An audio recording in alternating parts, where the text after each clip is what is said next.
Hey, Hello. we're live. And Well, honestly, it live felt like recording.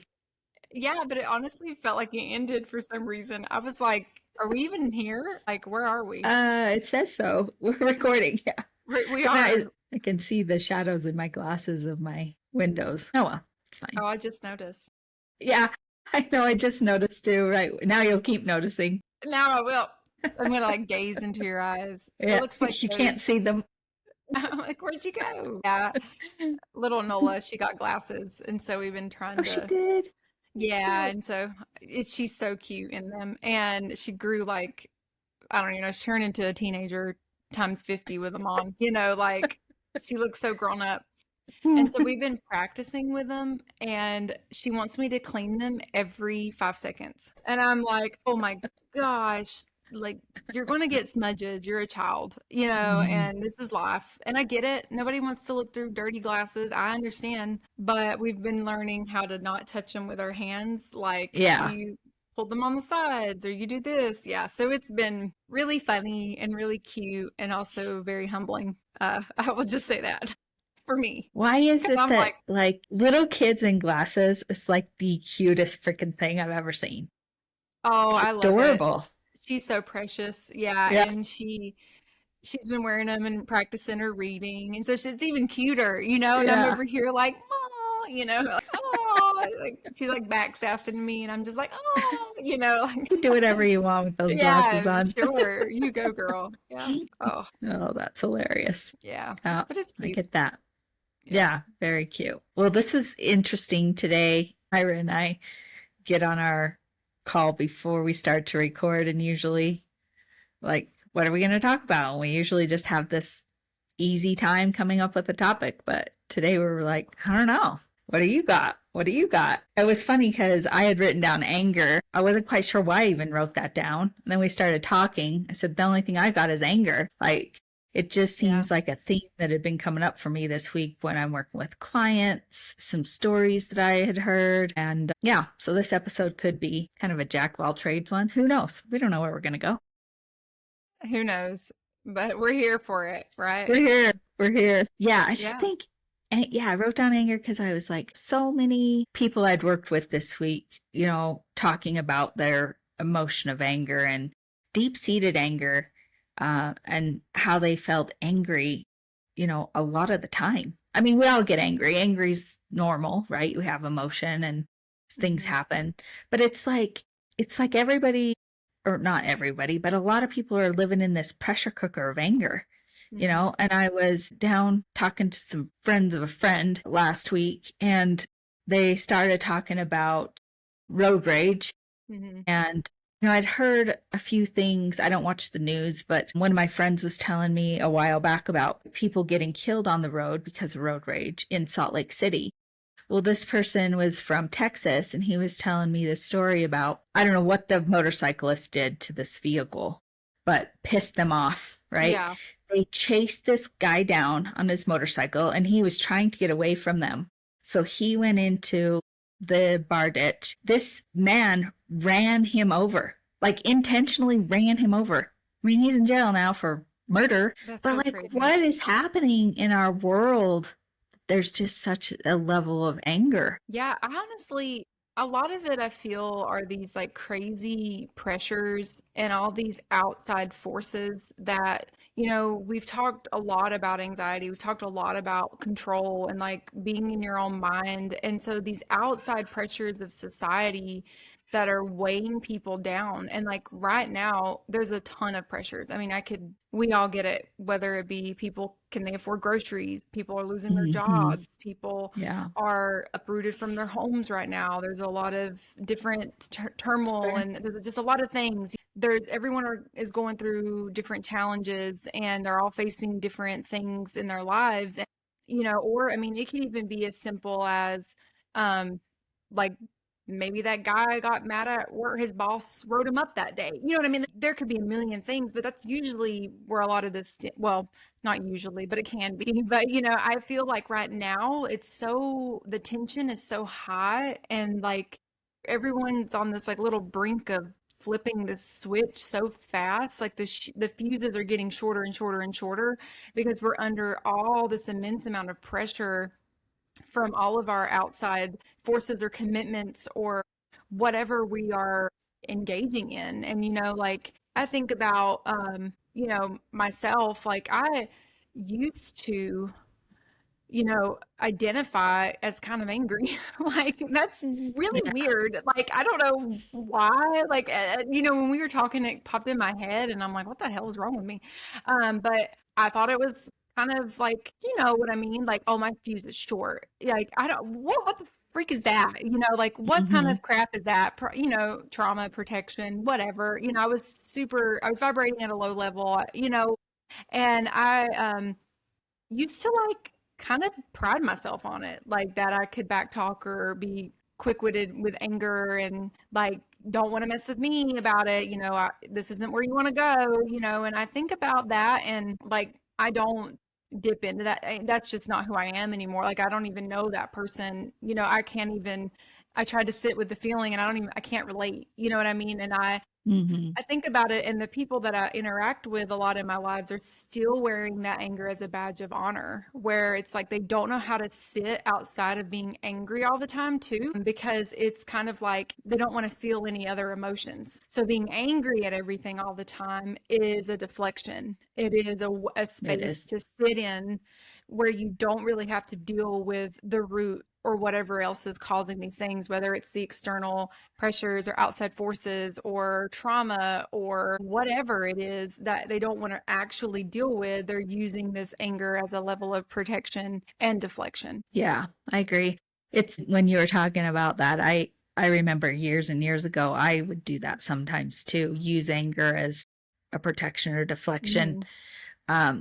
and say things like, you better not mess with me today. Today's not the day to do that. Yeah. Those kind of little comments. But it's true as you work on your vibration and understand vibration and you try to level that up, those kind of things fade away. And from a more woo woo perspective on Yeah. anger, from a spiritual perspective, a lot of people, in 2012, the Mayan calendar was ending and Yeah. people took that very literally to think that potentially the world would end at that point.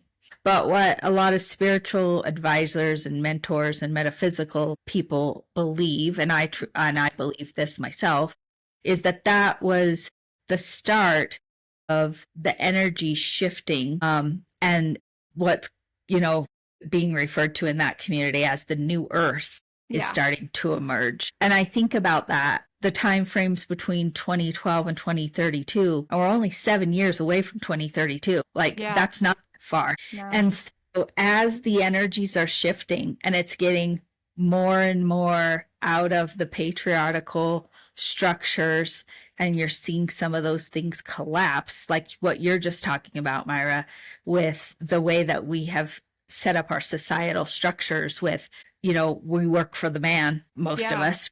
Yeah.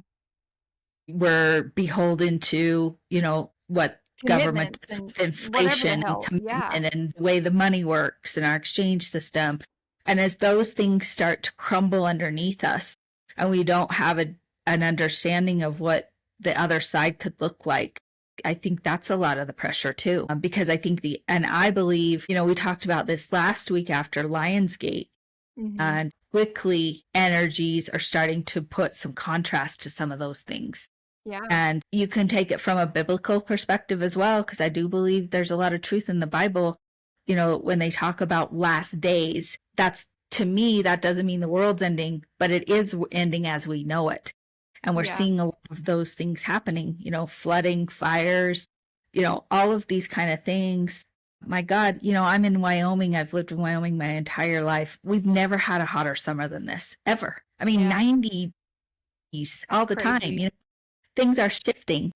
And so I think that's part of the responses and the anger we're seeing. And if you don't have a spiritual connection or a deeper connection to yourself, I think people are going to struggle and Yeah. continue to struggle. I agree. It's like a podcast you had me listen to a while back where it's like, and I'll mention it in because I still think it's very profound, where the lady was channeling Raphael, the archangel, and Mhm. he said, you know, we're all looking for answers out. It's inside. You have to turn Yeah. inward. Like you're not going to find peace. You're not going to find what you're looking for. You're not going to find the clarity, the support, love, comfort from outside sources.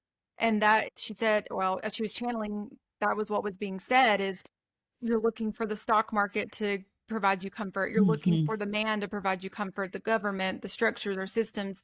That is not where you're going to find peace and comfort right now. It's inward. It's inside. It's you. You have to turn inward. And to me, that starts with people don't want to go inward, right? You know, so it's doing the work. It's really trying to ground yourself and bring it back to center, bring it back to you. It's not this outside stuff is not your answer. And I also don't really, I don't follow the news. I read things as they come around, or, you know, I stay informed to a degree, but it is not my entire personality. And I Mhm. notice that those who that is their entire personality right now, especially right now, are a lot angrier than I am. I mean, you know, are they're very, when we have conversations, it's very negative all the time. And I can't control those things right now. And all I can control is what's going on in my sphere, myself, what I am capable of doing.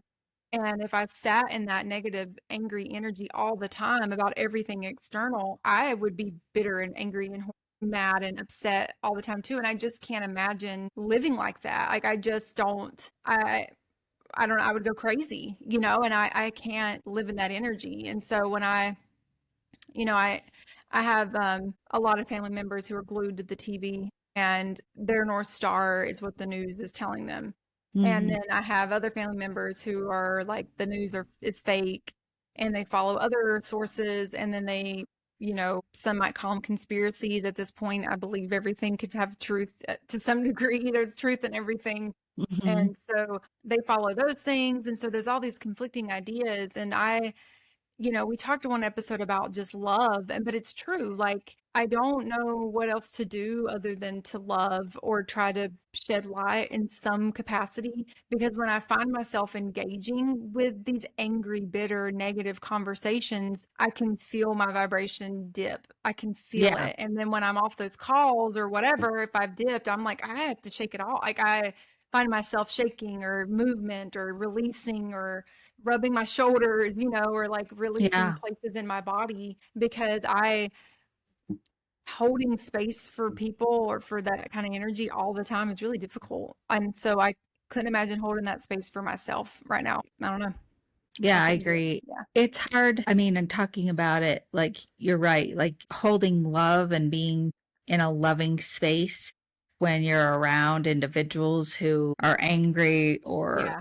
frustrating you. I mean, we're all triggered, right? So it is, and that's we're constantly exchanging energy. You know, we think Yeah. we're exchanging through our words. That's like 5%. It's truly Yeah. through the energy.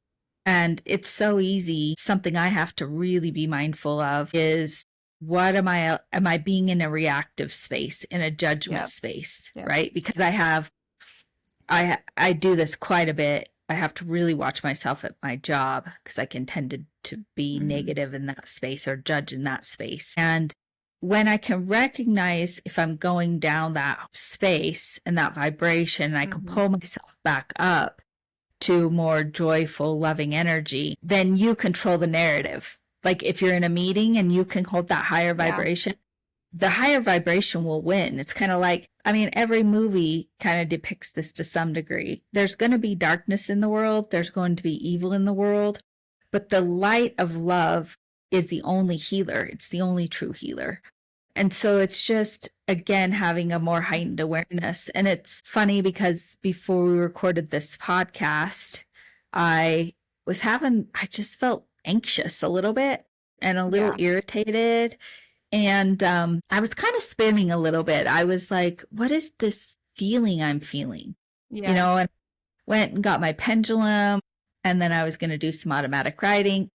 The craziest part was, Myra, I didn't even know what the fuck I was going to ask this. I don't know what I'm asking because I don't know why I'm feeling Yeah. this way. And so, to your point, what she was talking about, I just went and sat where I do meditation and Mm-hmm. just touched my heart and just took a few breaths, like just tune back into you. Just tune back into your heart energy. Like you Yeah. don't need a question answered. You don't need any knowledge right now. Just get present. And it really, just those few minutes of doing that and tuning into my heart really kind of recalibrated me.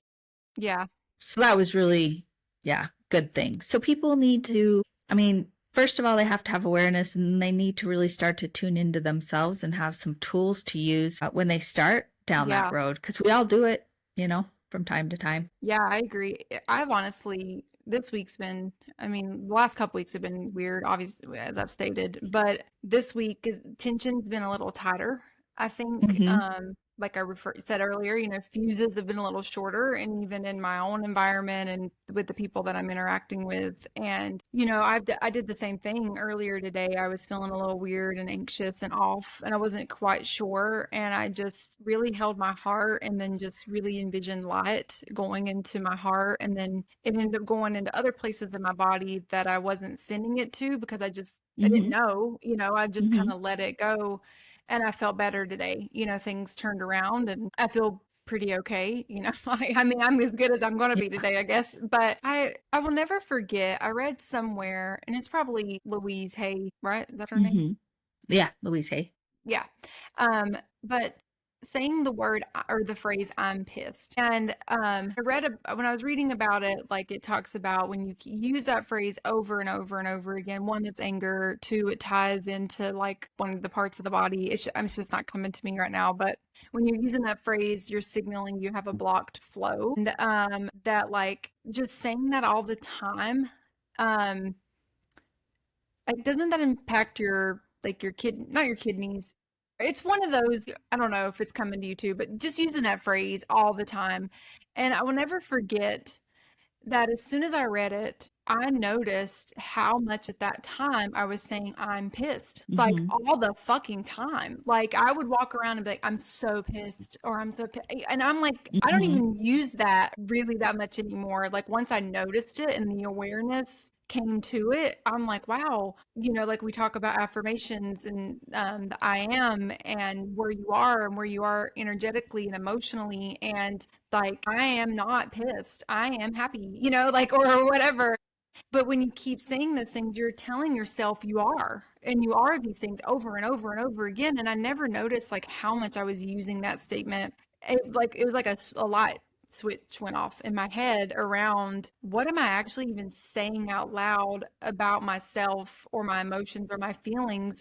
And I redirected it, and I don't really say that anymore. Or like if I do, it's not often, or I catch myself and I reframe the phrase, and then I reframe and say something different, or I really think about what I'm trying to say around it, because I used to walk around just saying that all the time.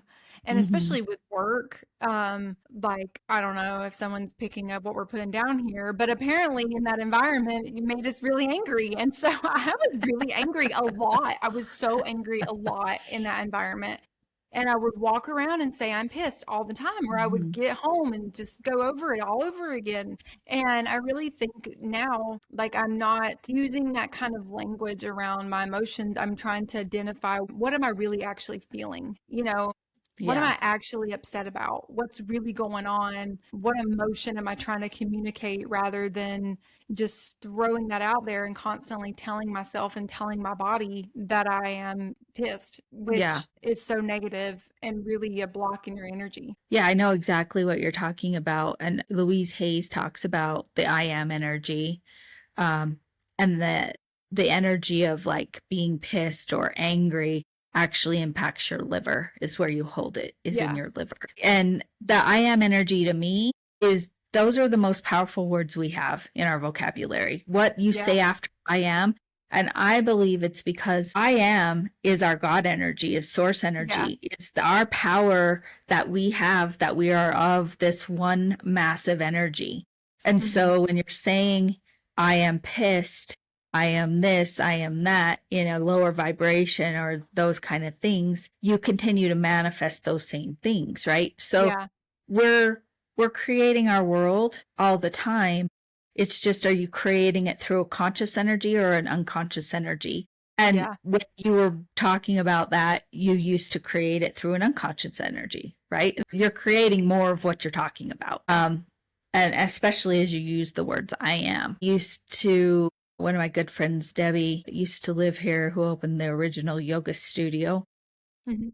We used to do a teen class every summer, for Mhm. preteens. And one of the things she started that was really cool talking about the I am is she had it on, we literally on with marker on the wall. And the kids or whoever went in the studio could write, I am beautiful.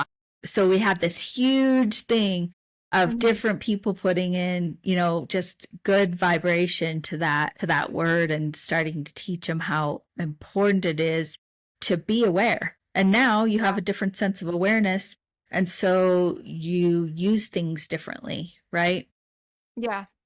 But just, we talked a little, we both kind of brought up work and triggers there. But the cool part about it is it's not always easy. But what I've found too is regardless of if it's at work, in your personal life, in your family world, when somebody's irritating you,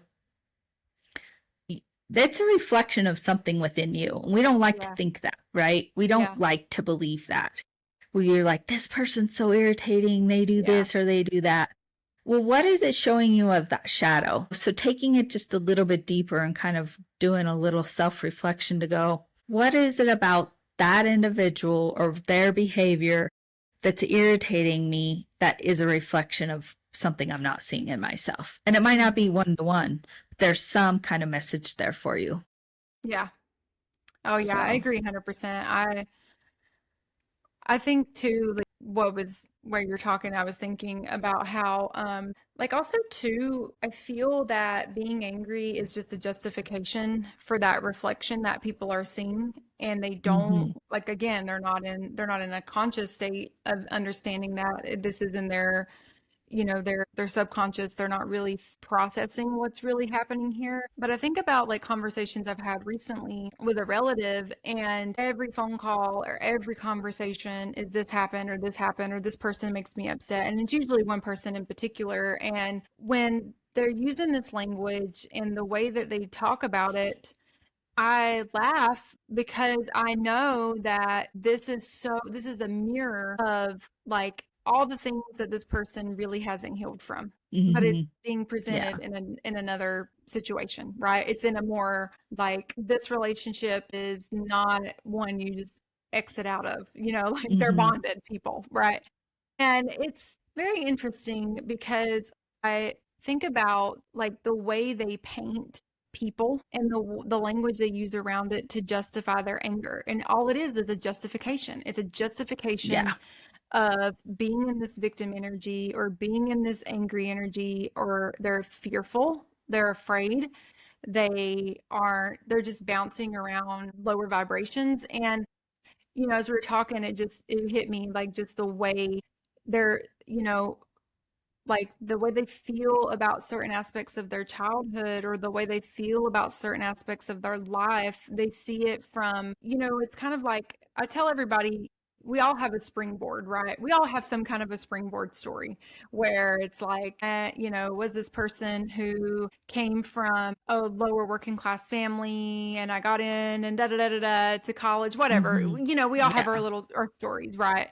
That motivate us. Their springboard story one is painted crazy. Like I am really not sure what version of this is. Like this is like a very odd version, but all it is just justifying their behavior. They're using this Mhm. story to justify. And I bring this up too because when I was in an energy session a while back, I talked about, I was just chatting because the best way to do it, like you mentioned where the writing exercise, like to me talking, sometimes when I talk things just come up that I'm a verbal person, and so when I start expressing things, like stuff starts showing itself, like, oh, okay, I didn't think Mhm. about that, or I didn't do this or whatever. And I thought about it, and as I was talking about like my upbringing, I really haven't talked about it in a long time because I used to use it as my like springboard story, my badge of honor, whatever, Yeah. like this Yeah. is why I'm this way.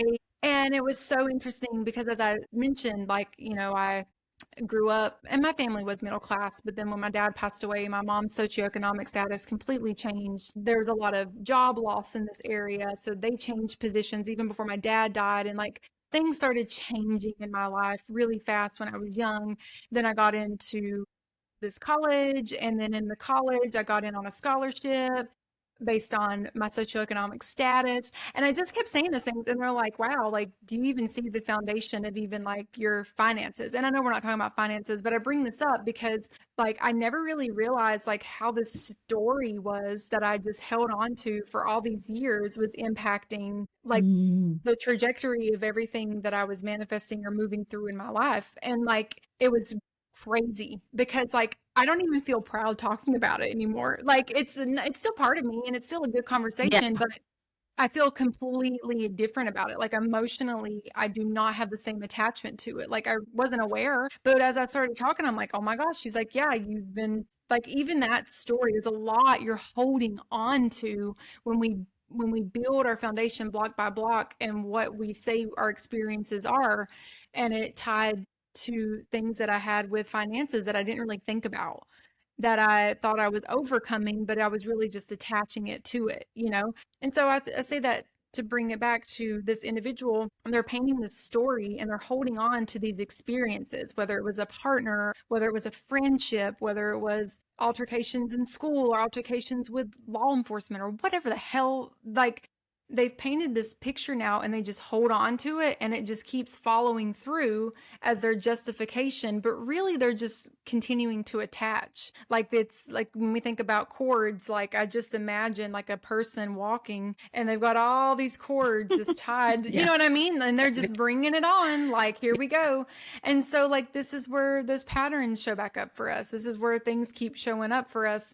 And I never really thought about it until I had that session. And that was one of the coolest things from the session was I never realized the attachments that I had to this story to Hmm. justify, oh, now I've got confetti. I don't know what's I know. happening, but whatever, Yeah. you know, but like, yeah, this platform loves me. But yeah, anyways, I don't know. I never thought about it like that before. Yeah, it's so true. And then, I worked with a client last night, a life coaching client, new client, and talked about like the level of anger. That's what kind of got me thinking about Mm-hmm. this. That's been a theme. But also talked about how they had tried talk therapy. Yeah. They'd gone to a therapist for Yeah. about a year and just wasn't seeing progress. And I think I'm not saying all talk therapy is bad, but what I found with it is you keep the story alive. That's what you Yeah. continue to Exactly. do. Yep. Story continues to stay alive Yeah. in therapy, right? Instead Yep. of figuring out how to release the energy from the body, which is Yeah. ultimately what we have to learn to do, right? Yeah. Like this, and self-awareness has got to be key. That's the key to it all, is not being having enough trust in yourself to be honest with yourself, because Yeah. 90% of your transformation is going to come from that honesty. And so, like, imagine if you would have heard those words but not quite, no, that's who I am. You were able to recognize what she was trying to tell you, and then start to disassociate from the story and start to change your patterning. But Yeah. so often people are so ingrained in the deflection and the victim energy that they don't want to look within themselves. Um, I we talked a little bit about people who irritate us. I try to Yeah. really lean into those people who irritate me. Sometimes it's easier than others, but go, okay, what is this irritation showing me that I'm Yeah. yet aware of in my own energy patterns? Mhm. Because it's something, right? And then when I can figure that out, then I can start to move past it and move forward from it. But yeah, it's interesting because you talk about that story, and I remember one of our very first road trips together. We were going to the Yeah. Governor's Business Forum. You told me that exact story, and you had the most amount energetically. You were just so prideful about it. Like, just this, Yeah. you had pride around it, you Yeah. know?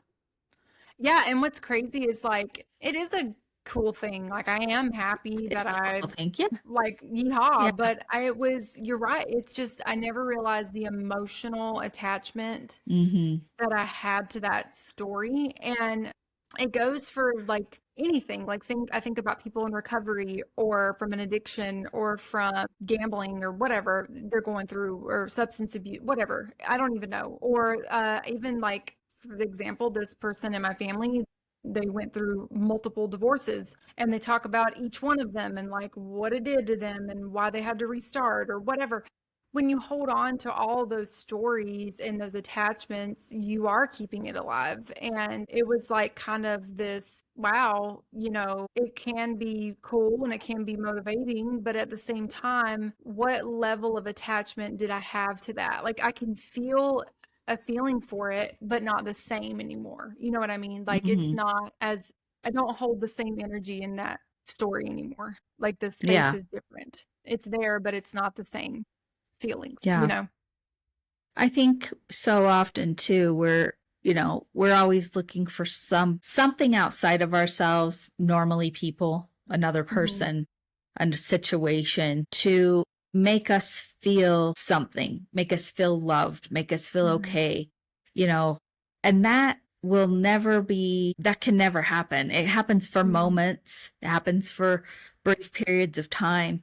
But, as you're talking about this family member, I can feel like the self love, the solar plexus area needs a lot of work and a lot of love because Yeah. there's not a foundation of authenticity, of knowing who they are, of loving themselves. So there's always going to be this seeking of outside influences to fill my cup, fill me Yeah. up, keep filling me up. Oh, And then yeah. when people don't perform to the level that somebody needs, then the anger comes in. You Exactly. did this, you need to do this, you made me, you know, when Oh, people are yeah. using you statements, it's really detrimental. And the biggest sign when I work with my clients. I'm like, if you're using you statements, it's a you problem. It is a Exactly. you problem. 100%. And honestly, that was probably one of the best pieces of advice, even in just my marriage alone. I think about the way that I say things, and I'm not perfect. I can get quippy. I rephrase it. If I'm saying you, then what's really going on? What am I not doing? What am I lacking? What am I not providing, and what expectation have I put on a person, and I Hmm. think about, like, I mentioned possessiveness earlier. And Yeah. what I mean by Hmm. that is like possessiveness on these demands of these expectations that are unrealistic, like exactly what you're saying, where it's like you put so much stock into a person to perform or to feel your need or to fill your cup. And I see this with multiple people in my life and the people that I interact with. It's not just one individual where there's no self-love, but they're looking for another person to feel that love. And they're pouring and they're putting expectations, and it's almost like their possessiveness, as in it's like a forced feeling and a control of what they need this person to do. Like, you think of a formula, x plus y equals z or whatever, like they're trying to get this result, and then when it doesn't happen, they get angry, they get frustrated, they walk away from a relationship, or they get really upset. Then they start to hurt, or they're even upset at themselves, or like it doesn't make any sense. And I even think about, like, I have a close friend who said their child, like, they needed some to feel loved, and they were missing a piece of their heart, and this child filled that piece for them. And I mean, Ooh, honestly, that is kind of pretty, but at the it's a same lot on that time, kid. exactly. That's all I think about is like, Yeah. damn, that sucks. Because when this Hmm. shit ain't what you think it is, this is Hmm. gonna be really freaking hard, man. Like, Hmm. I'm like, whoa, poor kid, because this won't, I don't know. And maybe, who knows? But that's just a lot of pressure. That's a lot of pressure. It's a lot of expectation to put on a child. And I've watched that happen in a parent-child relationship where the child was the only stability, the child was the only constant, and so they put a ton Hmm. of pressure, a ton of expectations. And then when the cycles just continued, then that relationship, instead of it being with a partner, it's now with a child that they're going through a similar situation because they didn't change, or they're not moving through self-love. They're not exuberating the feelings or emotions that they need to do to heal or whatever they got to work on.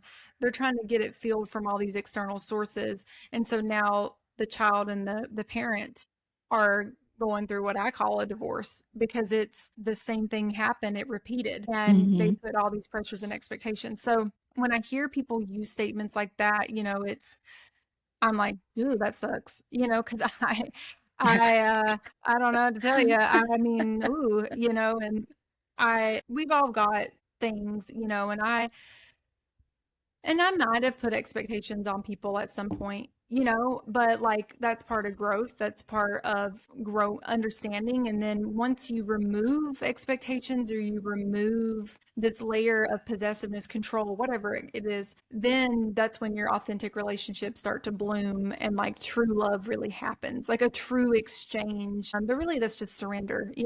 We talk about that a lot. And that's what Yeah. even in a relationship. Yeah, I mean, when you start to put these pressures or conditions, it's kind of, I love that I keep talking about this because I think it's so important. It's that constrictive energy. You don't give it space to grow. You don't give it space to bloom.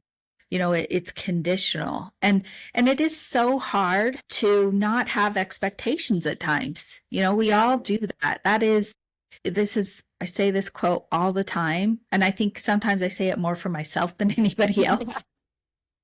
My favorite quote, expectations are the root of all heartache. It was a Buddha quote, and it's the absolute truth. And I find myself going into expectations. And when I feel that, that's when I start to feel constricted. That's when I start to feel pressure, like what you're saying.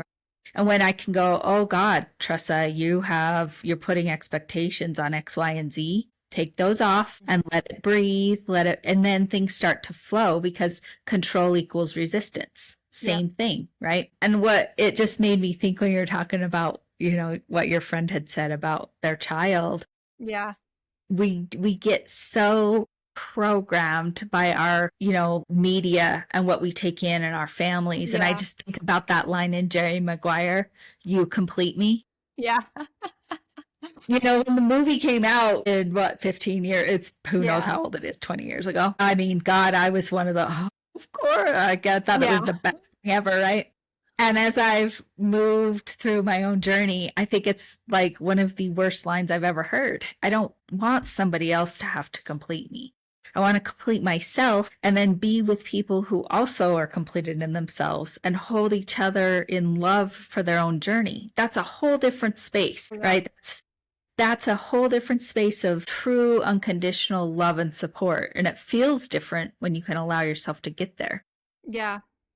Oh, I agree. I saw this the other day, and I think it fits here really well. It was a quote, and it said, I know when I'm the closest to God, when I am in full faith or surrender, or when I'm closest to source, whatever. And it said, and I know when I'm the furthest away, when I have self-doubt, anxiety, control, you name it, and fear. And the person who posted it is, in their own spiritual journey too, and they've left organized religion. And I thought it was really cool the way that, I don't know, I normally would have seen that quote and thought like, okay, but then I looked at it from a different lens, and I'm like, it's so true though. When you are in full faith surrender, when you are exuberating, just truly trusting, that is when you're the closest to God, source, higher power, whatever it might be.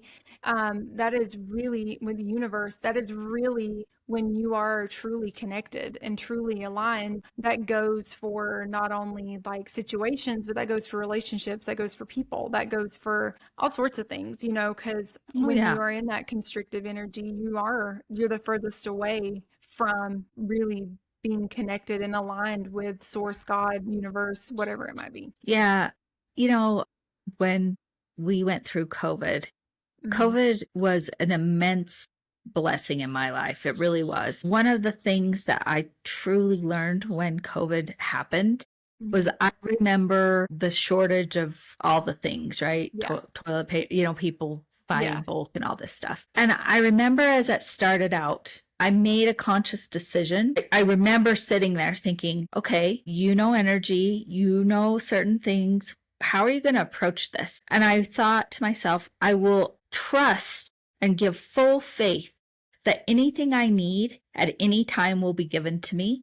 And I Mhm. will conduct my purchasing like I always have. Yep. And I made that conscious decision. And I can tell you that I never one time went to get something at a store or need something that wasn't there. Not one Yeah. time did it happen to me personally. And I had such gratitude for that, but I truly believe it was the energy that I put out there. While other people, my mom included, couldn't find toilet paper, I had to Yeah. call on a friend that helped her. And my one friend who bakes couldn't find flour. And I went to the grocery store on a random break one day to grab a pop or snack or whatever Yeah. I was going to have and bought her, there was flour on the shelf and I bought her flour. You would have thought I gave her the moon. Yeah. But that surrendering energy was so powerful. And I remember that's one of the gifts that COVID gave me is, don't tune into what you need to do. Don't follow the masses, Yeah. and it worked beautifully for me. One of the other lessons that COVID gave me was a little bit different. It was constrictive energy in the fact Mhm. of flow, and it was about money. And money hadn't shifted for me. My job was the same. My husband's job was the same. Nothing had shifted Yeah. financially for us. But I'll tell you, about 2 months into COVID, I started to feel broke. It was like Mhm. numbers aren't adding up. And it hit me all of a sudden that it was because I wasn't putting any money out. I wasn't going anywhere, right? I wasn't Mhm. putting energy out, so I wasn't receiving energy. And it sounds insane because when you think about math, it shouldn't have changed anything, but I promise you it did. Mhm. Something happened. And as soon as I recognized that and started supporting anything I could, curbside stuff or whatever was available, Yeah. it balanced right back out. But that's the power of the flow of energy and allowing the yin and the yang to happen. Yep. I love that. Yeah, I agree.